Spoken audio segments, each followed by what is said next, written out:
Hello दोस्तों, good morning all of you. आज पढ़ते हैं क्लास 10 का सब्जेक्ट है साइंस। सब्जेक्ट है साइंस का चैप्टर का नाम है प्रकाश का परावर्तन तथा अपवर्तन, है ना। प्रकाश का परावर्तन तथा अपवर्तन हम पहले पढ़ चुके थे। प्रकाश का परावर्तन का नियम पढ़े थे। प्रकाश के परावर्तन का नियम पढ़ चुके हैं। अब पढ़ना है हमको दर्पण पढ़ना है। दर्पण दर्पण क्या होता है, दर्पण के कितने भेद होते हैं और इसमें कौन सा गुण दिखाता है उसको जानना है। ठीक है, तो आइए पढ़ते हैं दर्पण, है ना। तो दर्पण किसको बोलते हैं? दर्पण किसको बोलते हैं? वैसे चिकने या चमकदार सतह। दर्पण किसको बोलते हैं? वैसे चिकने या चमकदार सतह जो प्रकाश के नियमित परावर्तन के गुणों का पालन करता है। वैसे चिकने, फिर से एक बार, वैसे चिकने या चमकदार सतह जो प्रकाश के नियमित परावर्तन के गुणों का पालन करती है दर्पण कहलाता है। ठीक है, लिख के भी दिखा दे रहे हैं। वैसे चिकने या चमकदार सतह जो प्रकाश के नियमित परावर्तन के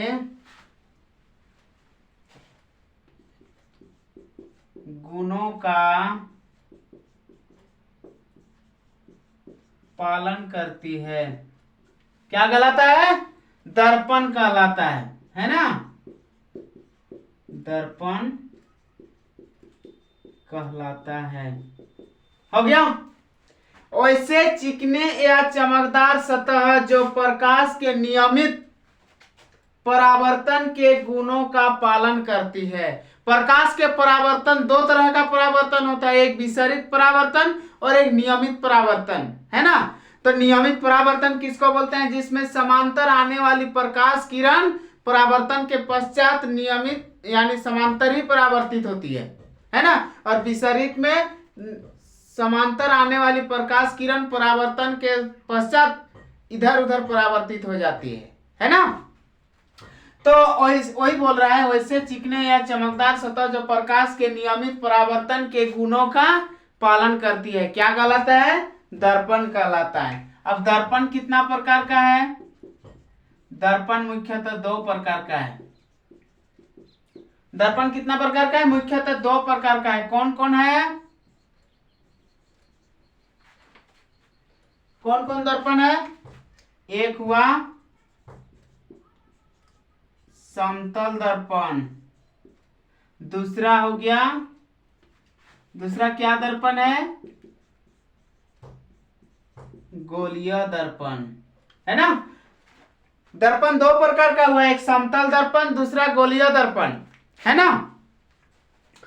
अब गोलीय दर्पण कितना ये जो दर्पण दो प्रकार का हुआ, एक समतल और एक गोलीय, ये सतह के आधार पर है। किसके आधार पर है? सतह के आधार पर। यहां साइड में लिख दे रहे हैं, सतह के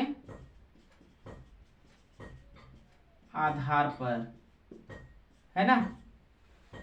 सतह के आधार पर, यानी दो प्रकार का, समतल दर्पण और एक गोलीय दर्पण। ठीक है, सतह के आधार पर लिखोगे चाहे नहीं, मुख्यतः दर्पण मुख्यतः दो ही प्रकार का होता है। इसको जानना है पहले, सतह मत जानिए, पहले जानना है दर्पण कितना मुख्यतः कितना प्रकार का है। तो जानना है मुख्यतः दो प्रकार का, एक समतल दर्पण और एक गोलीय दर्पण। ठीक है, समतल दर्पण किसको बोलते हैं?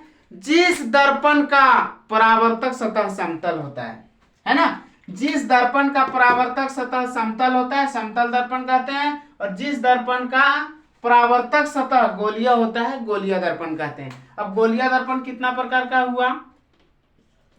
गोलीय दर्पण भी मुख्यतः दो प्रकार का है, एक हुआ अवतल दर्पण और दूसरा हो गया उत्तल दर्पण। ठीक है, एक हो गया अवतल दर्पण और दूसरा हो गया उत्तल दर्पण। ठीक है, अब अवतल दर्पण क्या है? वैसा गोलीय दर्पण, समझ लो, थोड़ा ध्यान दो। ए बाबू थोड़ा सा ध्यान से देखो इधर। जब क्लास में पढ़ाते हैं ना, उसको गौर से समझा करो। ठीक है, अगर गौर से नहीं समझा कीजिएगा तो फिर मिस्टेक हो जाएगा, फिर समझ नहीं पाइएगा, फिर घर जाके सर क्या बोल रहे थे दिमाग में आएगा जाएगा, कुछ समझ में नहीं आएगा, फिर लास्ट में बोलिएगा सर अच्छा से नहीं पढ़ा रहा है। घर वाला गार्जियन भी बोलेंगे कि उसको क्या पढ़ा रहे हैं, कुछ समझ में नहीं आ रहा है, रिजल्ट में खराबी हो जाएगा। तो फिर बोलेंगे क्या पढ़ रहा था, डेली सुबह उठ उठ के ट्यूशन जा रहा था और कुछ समझ नहीं रहा है ना। तो इसीलिए जब भी क्लास में पढ़ाते हैं, बोर्ड में हम दिखा देते हैं, तो इधर उधर चीटिंग मत करो, सीधे बोर्ड की ओर आकृष्ट हो जाओ, सीधे बोर्ड में। जब हम उतारने के लिए बोलेंगे, लिखने के लिए बोलेंगे, तब लिखना है। जब हम यहाँ बोर्ड में लिखेंगे तो अपने से नहीं उतारना है उस समय, उसमें सीधे तन मन धन लगा करके, धन तो अभी नहीं, धन अभी नहीं लगाना है, अभी तन और मन दोनों एक साथ यहाँ लगा करके इसको देखना है। कोई भी ऐसा टॉपिक रहेगा नहीं समझ में आएगा, ऐसा कोई बातें नहीं है। जब हम क्लास में पढ़ाएंगे, क्लास में बता देंगे, बोर्ड की ओर लिख के बता देंगे, फिगर के द्वारा बता देंगे, उस समय आप इधर बोर्ड की ओर ध्यान लगा के देखिएगा तो नहीं समझने का सवाल ही नहीं बनता है। ठीक है, कोई जन्म से सीख करके नहीं आता, यही सीखना पड़ता है बाबू। इसीलिए एक बार ध्यान से देखिए इसको, एक बार अच्छा से इसको समझिए जब हम समझा रहे हैं तो आइए देखते हैं। गोलीय दर्पण दो प्रकार का हुआ, एक अवतल दर्पण और एक उत्तल दर्पण। अवतल दर्पण किसको बोलेंगे? जिस गोलीय दर्पण का परावर्तक सतह धंसा हुआ होता है। धंसा हुआ मतलब इस तरह से, ऐसे, है ना, और इसका पीछे वाला साइड रंगा हुआ होता है, रजतित किया हुआ रहता है इस तरह से, है ना। और उत्तल दर्पण जिस गोलीय दर्पण का परावर्तक सतह उभरा हुआ होता है ना, और उसका धंसा हुआ भाग रजतित किया जाता है ना, इस तरह से। अवतल दर्पण इसका उभरा हुआ भाग रंगा जाता है और इसका धंसा हुआ भाग रंगा जाता है ना।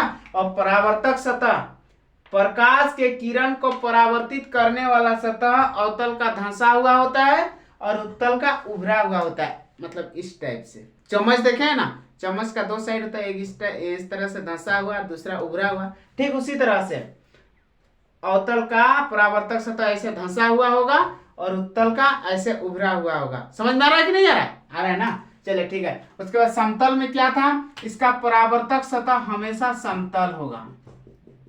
क्या होगा? इसका परावर्तक सतह समतल होता है। समझ में आ रहा है? चलिए तब इसके बाद यहीं तक आज पढ़ते हैं। पहले अच्छा एक मिनट, समतल दर्पण का थोड़ा सा गुण जानते हैं। समतल दर्पण में प्रतिबिंब हमेशा वस्तु के समान साइज का बनता है और दर्पण के पीछे, मान लीजिए दर्पण से आगे इतना दूरी पर यदि वस्तु रखा गया तो पीछे भी इतना ही दूरी पर बनेगा। मान लीजिए यहाँ पर 10 सेंटीमीटर की दूरी पर आगे रखा गया है तो पीछे भी 10 सेंटीमीटर की दूरी पर बनेगा वस्तु का प्रतिबिंब। और इस तरह से आभासी प्रतिबिंब बनेगा। ठीक है, वस्तु सीधा है तो प्रतिबिंब भी सीधा रहेगा और सीधा रहने के कारण ही उसको बोलते हैं आभासी। ठीक है, समझ में आ रहा है? और समतल दर्पण में क्या होता है? वस्तु का प्रतिबिंब में पार्श्व परावर्तन होता है। पार्श्व परावर्तन मतलब बायां का दायां।